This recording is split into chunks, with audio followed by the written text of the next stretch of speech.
Good morning, friends. In previous lecture, we have seen classification of hypertension and various site of action of major antihypertensive drugs. Now, in this lecture, we'll see the mechanism of action of antihypertensive drugs. The first class of antihypertensive drug is diuretics. The mechanism action of diuretics is diuretics drugs increase urine output by the kidney. That means it promotes the diuresis and it prevents the sodium reabsorption and thus it increases the sodium loss. The first class of diuretics is thiazide diuretics. Example of thiazide diuretics is hydrochlorothiazide and chlorthalidone. The diagram show how the thiazide diuretics works to decrease in the blood pressure. Initially, thiazide diuretics reduce blood pressure by reducing blood volume and cardiac output. As a result of pronounced increase in urinary water and electrolyte, particularly sodium excretion. With chronic administration, that means long-term administration, that is 6 to 8 weeks, they decrease the blood pressure by decreasing peripheral vascular resistance. As the cardiac output and blood volume returns gradually to normal values. Thiazide diuretics are also appropriate for more patients with mild or moderate hypertension and normal renal and cardiac function. Thiazide diuretics can induce hypokalemia, hyperuricemia and to lesser extent hyperglycemia in some patients. Next class of diuretics is high ceiling diuretics. Example of high ceiling loop diuretics is furosemide, ethacrynic acid. The loop diuretics are more potent than the thiazide diuretics. The antihypertensive effect is mainly due to reduction of blood volume. Loop diuretics are indicated in cases of severe hypertension which is associated with renal failure, heart failure or liver cirrhosis. The loop diuretics act promptly by blocking sodium and chloride reabsorption in the kidney. Even in patients with poor renal function or those who have not responded to thiazide diuretics. Loop diuretics also causes decreased renal vascular resistance and increase the renal blood flow. The next class of diuretics is potassium sparing diuretics. Potassium sparing diuretics, example of potassium sparing diuretics is spironolactone and amilorides. They are used as adjuncts with the thiazide or loop diuretics to avoid excessive potassium depletion and to enhance the natriuretic effect of others. The diuretic action of this drug is weak when administered alone. Potassium sparing diuretics are the competitive antagonists that either compete with aldosterone or directly block epithelial sodium channel. Here is the side effects of diuretics. This chart shows side effect and their key monitoring parameters. The first side effect is hypokalemia. Hypokalemia means what? Deficiency of potassium in bloodstream. The key monitoring of hypokalemia is fatigue, weakness, bilateral cough pain, palpitation and gastrointestinal upset. Then second side effect is dehydration. The key parameters of dehydration is tachycardia, dizziness upon standing up, thirst, postural hypotension and decreased skin turgor. Then next side effect of diuretics is hyperuricemia. Hyperuricemia means what? Excess of uric acid in the blood. The key monitoring parameter of hyperuricemia is feeling of fullness in arc of foot, occasionally painful joint, development of gout, and also high serum uric acid. The next side effect of diuretics is hyperlipidemia. Hyperlipidemia means your blood has too many lipids or fats. That means such lipids as cholesterol or triglycerides. The key monitoring parameters of hyperlipidemia is high serum cholesterol and triglycerides. Then next side effects of diuretics is impaired glucose tolerance. The key monitoring parameter is high serum glucose.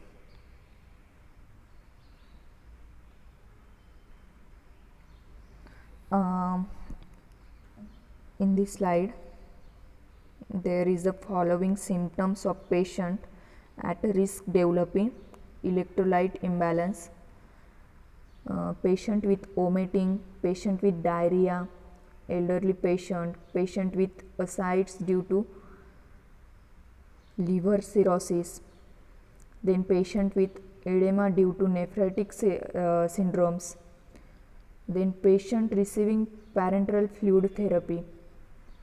These all are the patient at risk of developing electrolyte balance. Then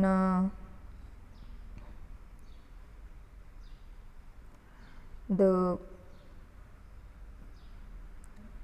following diseases of diuretics are following are the diseases which diuretics are contraindicated to use, and also to take cautions in this disease condition. There is the gout, renal disease, diabetes, and also electrolyte imbalance. Next class of antihypertensive drugs: mechanism of action of ACE inhibitor, angiotensin converting enzyme inhibitor. The diagrammatically presentation show the mechanism of action of ACE inhibitors, in that various inhibitors act on particular parts of the system. The renin inhibitors binds to the active site of renin and inhibit the binding of renin to angiotensinogen. Therefore, the renin inhibitor prevent the formation of angiotensin first to angiotensin second. The drug renin inhibitors drug include in the renin inhibitors is aliskiren, and second is ACE inhibitors. ACE inhibitors produce vasodilation by inhibiting the formation of angiotensin second. The ACE inhibitors act on converting enzyme. ACE inhibitors act on converting angiotensin converting enzyme and block the action. Then the conversion of angiotensin first to angiotensin second is inhibited or is blocked. Then third is angiotensin blockers. The angiotensin blocker lower the blood pressure by blocking the action of angiotensin second. Angiotensin second can increase blood pressure by vasoconstriction, that means constrict the blood vessels. The ACE inhibitors drug involved in this category of drug is captopril, enalapril, lisinopril, perindopril, ramipril, and fesonopril. The ACE inhibitors are recommended as first line treatment of hypertension in patient with variety of compelling indications including high coronary disease risk or history of diabetes, stroke, heart failure, myocardial infarction or chronic kidney disease. ACE inhibitors is also responsible for angiotensin converting enzyme is also responsible for the breakdown of bradykinin. Bradykinin is a peptide that increases the production of nitric oxide and prostacyclin by the blood vessels. Both nitric oxide and prostacyclin are the potent vasodilators. Potent vasodilators is a drug that widens the blood vessels and is used to treat high blood pressure.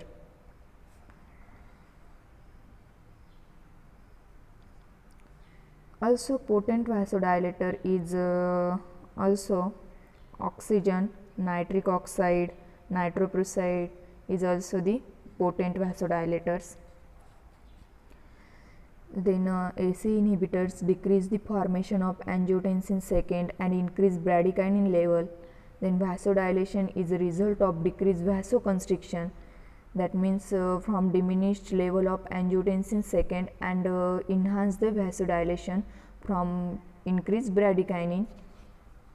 By reducing circulating angiotensin II level, ACE inhibitor also decrease the secretion of aldosterone, resulting in decreased sodium and water retention. ACE inhibitors reduce both cardiac preload and afterload by decreasing cardiac work. The prostaglandin means what? Prostaglandin generated by vascular wall is a potent vasodilator and the most potent endogenous inhibitors of platelet aggregation. That means what? Prostaglandin inhibit platelet aggregation by increasing the cyclic adenosine monophosphate, and the cardiac preload and cardiac afterload means what? Simply the preload means what? It is the initial stretching of the cardiac muscle cell prior to the contraction, and afterload means what? It is the force or load against which the heart has to contract to eject the blood. The ACE inhibitors has rapid onset of action. Then various cautions is there. Patient receiving diuretics, peripheral vascular disease, then renovascular disease, severe or symptomatic aortic stenosis, hypertrophic cardiomyopathy. Aortic stenosis means what? Is the one of the most common and serious valve disease, and aortic stenosis restrict the blood flow from left ventricle to the aorta and may also affect the pressure in the left atrium. That's why it means aortic wall is narrow and left ventricle has to work harder to pump a sufficient amount of blood into the aorta. Then one caution is there, hypertrophic cardiomyopathy. Hypertrophic cardiomyopathy is a condition in which heart muscle become abnormally thick. Then next caution is check renal function prior to the initial therapy, monitor renal function during therapy, care in elderly patients since they are at risk of renal side effects, avoid concomitant NSAIDs use in patient at risk of renal side effects since concomitant use increase risk and antagonizes hypotensive effect of ACE inhibitors. Here is the comparative features of some ACE inhibitors. The in first columns the drugs are there, then half life, that means t1 half life, t1 half, sorry, t half. Then half life is measured in hours. Then starting dose, bioavailability, then duration of action and mode of excretion. Captopril has a 2 to 3 hours of half life period. Then the starting dose of captopril is 12.5 mg twice daily, approximately 12.5 mg. Then bioavailability is 70% and has duration of action is 6 to 12 hours, and mode of excretion is through the renal. Then next class, enalapril, half life is 11 hours. Then starting dose is approximately 5 mg once daily. Bioavailability is less than the captopril, that is 50%. Duration of action is 24 hours and mode of excretion through the renal. Lisinopril, half life is 12 hours. Then starting dose is 10 mg once daily, and the bioavailability is very less, that is 25%, and duration of action is near about 24 hours or more than 24 hours. The mode of excretion through the renal. Then perindopril, the half life is 25 to 20 hours. The dose is the starting dose is 4 mg once a day. Then the bioavailability is 30 to 50%, and duration of action is greater than the 24 hours. The excretion through the renal. And next drug is ramipril, then metabolites, and ramiprilate is the active format. Then half life is 13 to 17 hours. Then starting dose is 1.25 mg once a day. Bioavailability is 60%, and duration of action is increased more than the 24 hours, and excretion through the renals. Then next class is fascinopril. Half life is 12 hours and starting dose is 10 to 40 mg once daily. Then the bioavailability is 30% and duration of action is 24 hours. Mode of excretion through the renal or hepatic. Here is the some comparative features of AC inhibitors. Then next is side effects of AC inhibitors. There are some side effects, and their key monitoring parameters. Then first is hypotension. Hypotension means usually occurs in volume dependent patients. Then hyperkalemia, it usually occurs if concomitant use of potassium supplements or potassium sparing diuretics. And renal effect, the key monitoring parameter of renal effect is cough. Here is the patient at risk of hypotension with AC inhibitors. Those on concomitant diuretics, patient with heart failure, dehydrated patient, then patient on low sodium diet, dialysis patient, elderly patient. Patients are advised to start first dose at night to avoid consequence of hypotension. Then here is the some advantages of AC inhibitors. Free of postural hypertension, electrolyte disturbance, feeling of weakness and CNS effect. Then safety in asthmatic, diabetic and peripheral vascular disease patient. Then long-term ACE inhibitors therapy has the potential to reduce incidence of type 2 diabetes in high risk of subject, no rebound hypertension on withdrawal, no hyperuricemia, and no deleterious effect, that means no harmful effect on plasma lipid profile. Then angiotensin converting enzyme inhibitors are the most effective drugs for preventing sudden cardiac death in post-infarction patient, that means occurring after myocardial infarction. However, they are less effective for primary prophylaxis of myocardial infarction and for preventing left ventricular hypertrophy. Some uses of ACE inhibitors. The ACE inhibitors use hypertension, congestive heart failure, myocardial infarction, prophylaxis in high cardiovascular risk subject, then diabetic nephropathy, non-diabetic nephropathy, scleroderma crisis. These all are the uses of ACE inhibitors.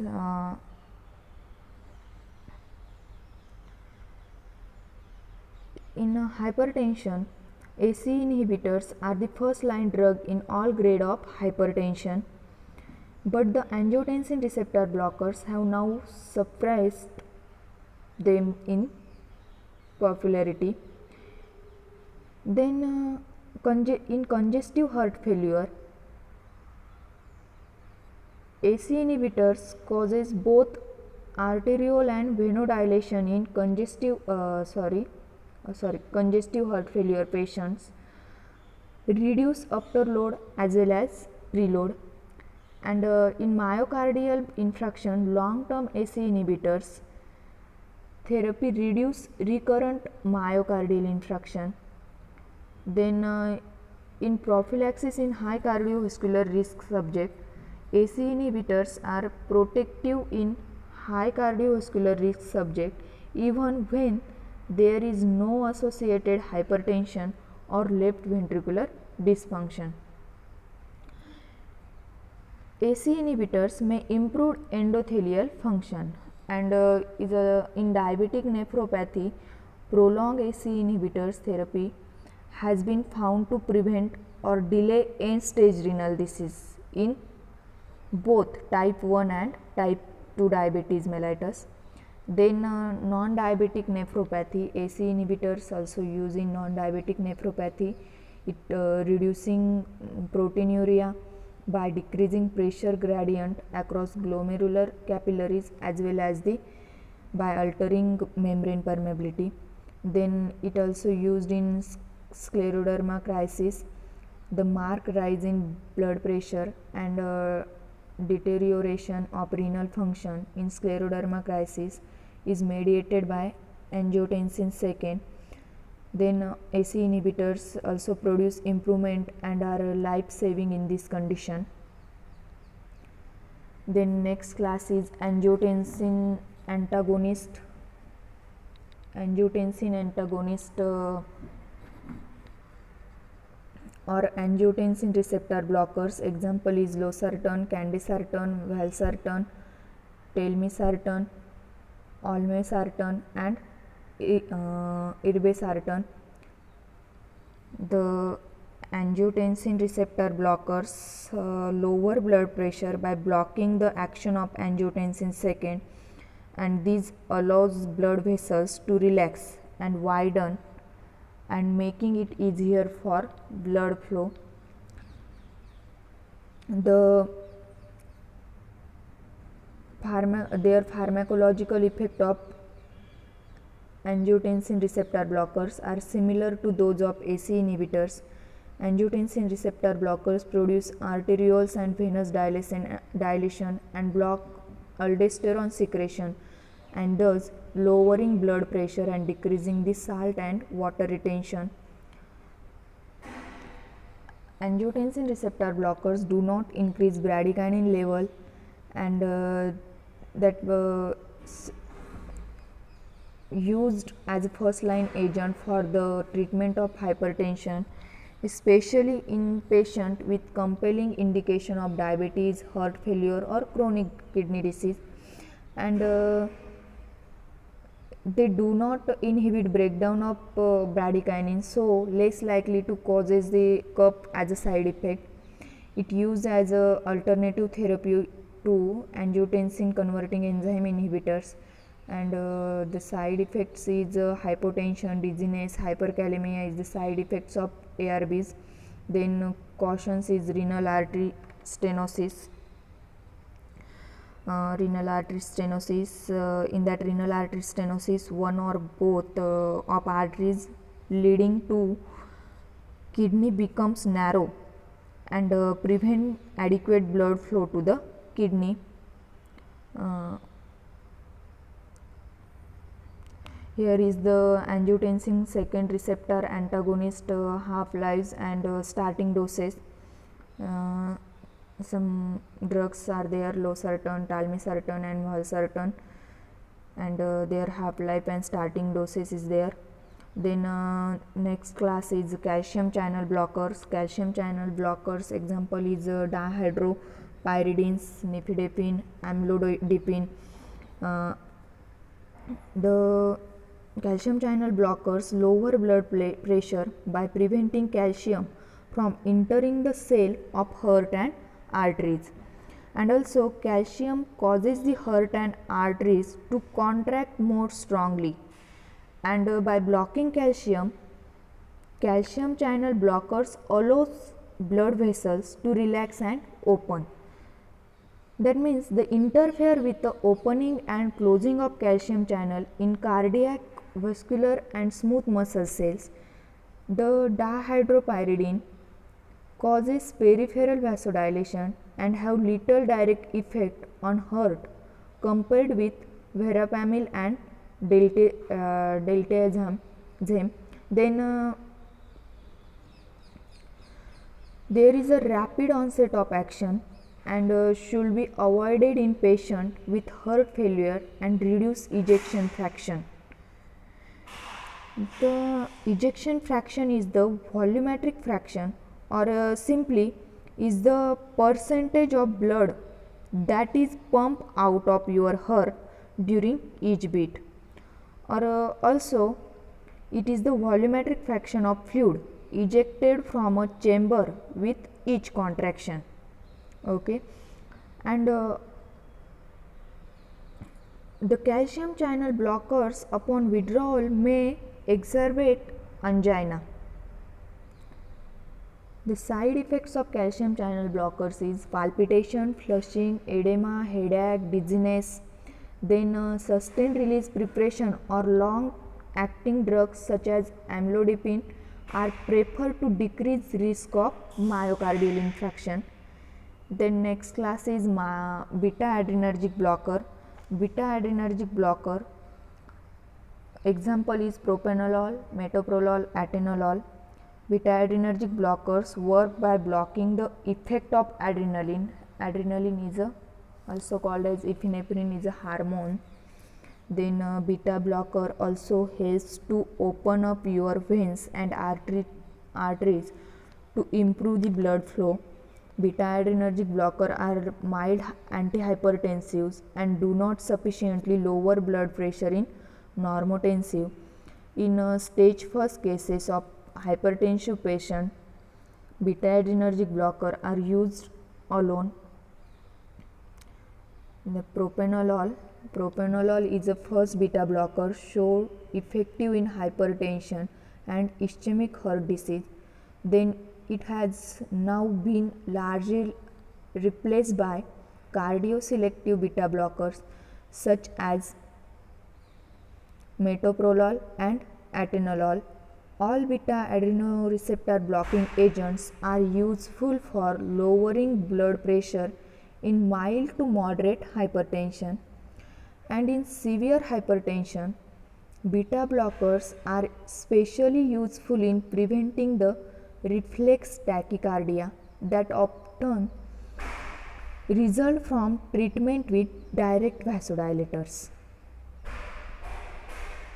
Then another beta blockers is metoprolol and atenolol, both which are cardioselective, are the most widely used beta blockers in the treatment of hypertension. Metoprolol and atenolol is inhibiting stimulation of beta 1 adrenoreceptor, and sustained release metoprolol is effective in reducing mortality from heart failure and is particularly useful in the patient with hypertension and heart failure. And atenolol is reported to be less effective than the metoprolol and in preventing the complication of hypertension. Other beta blockers are the nadolol and carteolol is the non-selective beta blocker antagonist.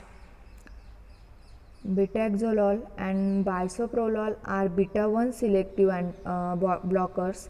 Then pindolol, acebutolol and penbutolol are partial agonists, that is the beta blockers with some intrinsic sympathomimetic activity, and these drugs are particularly beneficial for the patient with bradyarrhythmias or peripheral vascular disease. Then here is the mixed beta plus alpha adrenergic blockers. Example is labetalol and carvedilol. Then both beta blocking and vasodilating effect is there. Both have beta blocking and vasodilating effect. Then esmolol is a beta 1 selective blockers that is rapidly metabolized via hydrolysis by red blood cell esterase, and esmolol is used for the management of intraoperative and post-operative hypertension. That means intraoperative means occurring during the surgical operation, and post-operative hypertension is an acute transient increase in blood pressure that developed within 30 to 90 minutes following a surgical procedure, and is typically last for the 4 to 8 hours after surgery. In post-operative hypertension, the systolic blood pressure is greater than 160 mm of Hg and diastolic blood pressure is 90 mm of Hg, and sometimes for hypertensive sometimes it's used for the hypertensive emergency, particularly when hypertension is associated with tachycardia or when there is concern about toxicity such as aggravation of severe heart failure. Here is the comparison of beta blockers, their cardioselectivity, lipid solubility, half-life period and starting dose is there.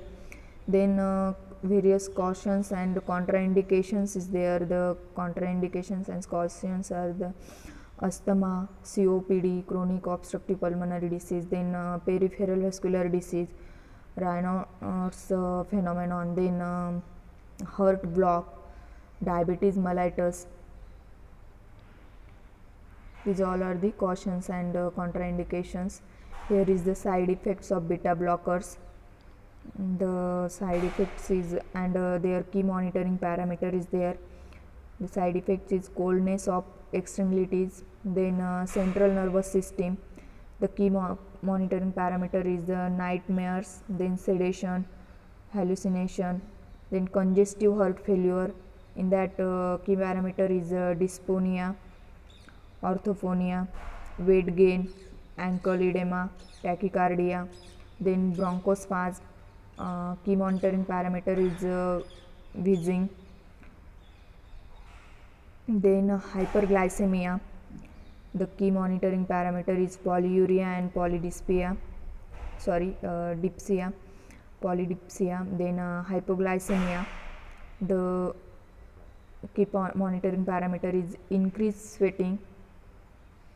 Then the next class is alpha adrenergic blocker. The example is prazosin, terazosin and doxazosin. Alpha adrenergic blockers work by blocking the effect of nerve in sympathetic nervous system. The prazosin is a prototype alpha-1 adrenergic blocking agent, and terazosin and doxazosin are long-acting congeners of prazosin.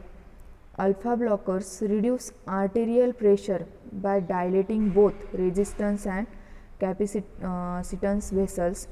Then other alpha adrenoreceptor blockers are the phentolamine. It is the reversible non-selective alpha adrenergic antagonist, and phenoxybenzamine. It is a non-selective irreversible alpha blockers. Are useful in the diagnosis and treatment of phenochromoscytoma. Phenochromoscytoma means what?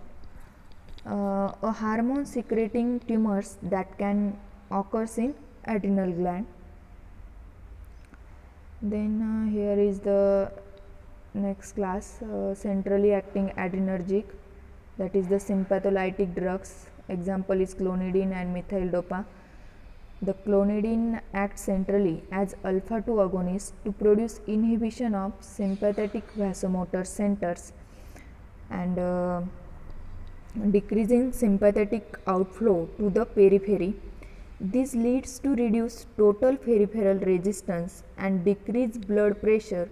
At present, it is occasionally used in the combination with diuretics. Then next is methyl dopa. It is an alpha-2 agonist that is converted to methyl norepinephrine centrally to diminish adrenergic outflow from the CNS, and it is mainly used for the management of hypertension in pregnancy where it has a recorded of safety. Then last class is vasodilators.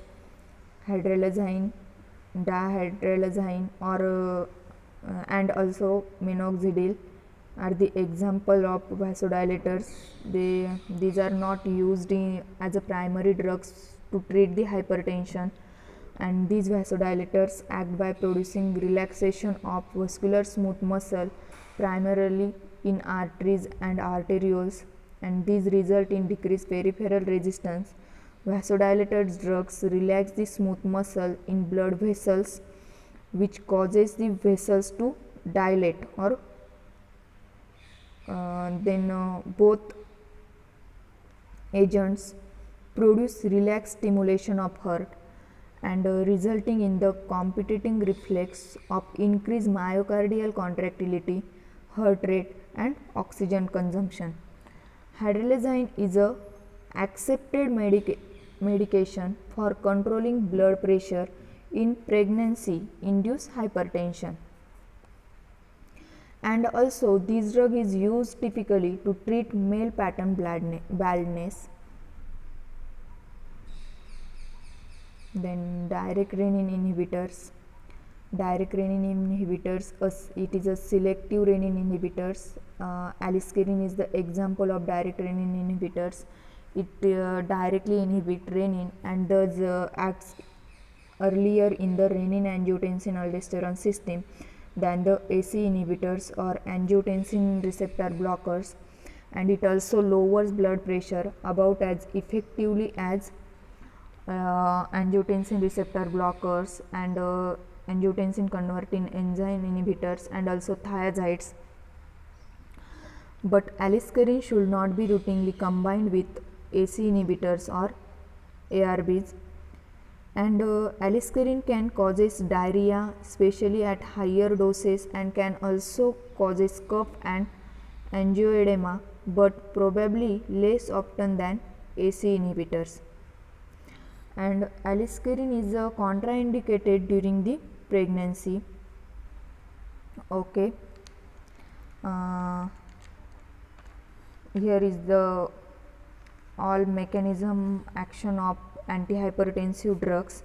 Then next part of this chapter will be continue in next lecture. Okay, thank you.